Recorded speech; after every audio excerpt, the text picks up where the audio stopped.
Hello everyone, shop close చేసే time అయిందనమాట. షాప్లో అయితే ఇలా ఉందంతా ఫుల్గా చిందరబందరగా. మనం మళ్ళీ రేపు మార్నింగ్ వద్దాం, చక్కగా క్లీన్ చేసుకుంటా. పట్టు శారీస్ కోసం వచ్చారు ఈరోజు. ఇంకా కొద్దిగా స్టాక్ ఉన్నాయి, కావాలనుకుంటే వచ్చేసేయండి. మంచి మంచి కలర్స్ అండి, ఎంత బాగున్నాయో చూడండి. అసలు మనం ఇచ్చే రేటుకి ఎవ్వరూ ఇవ్వలేరు. మంచి క్వాలిటీ, మంచి రీజనబుల్ రేట్లో ఇస్తున్నాం. సిల్క్ శారీస్కి కూడా 1000కి 3 ఉన్నాయి.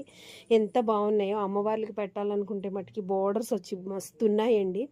ఎవరైనా అమ్మవారికి పెట్టే శారీస్ కావాలన్నా కూడా వచ్చేసేయండి. Super super saris, don't miss అండి. మంచి మంచి శారీస్ కావాలంటే గొరేబల్ క్యాంప్ గాంధీనగర్ రోడ్లో ఉన్న మన షాప్కి అయితే రావాల్సిందే. ఒక్కసారి విజిట్ చేయండి, లైక్ చేయండి, షేర్ చేయండి, సబ్స్క్రైబ్ చేయడం అస్సలు మర్చిపోవద్దు. బ్లౌజ్ పీసెస్ చూసారా ఎంత బాగున్నాయో. ఇవన్నీ కూడా ఈరోజు కొంచెం చిందరబందరగా కనిపిస్తుందా, మళ్ళీ రేపొద్దున మళ్ళీ క్లీన్ చేసేసుకుందాం, దాన్నే ఉంది. ఏమంటారు?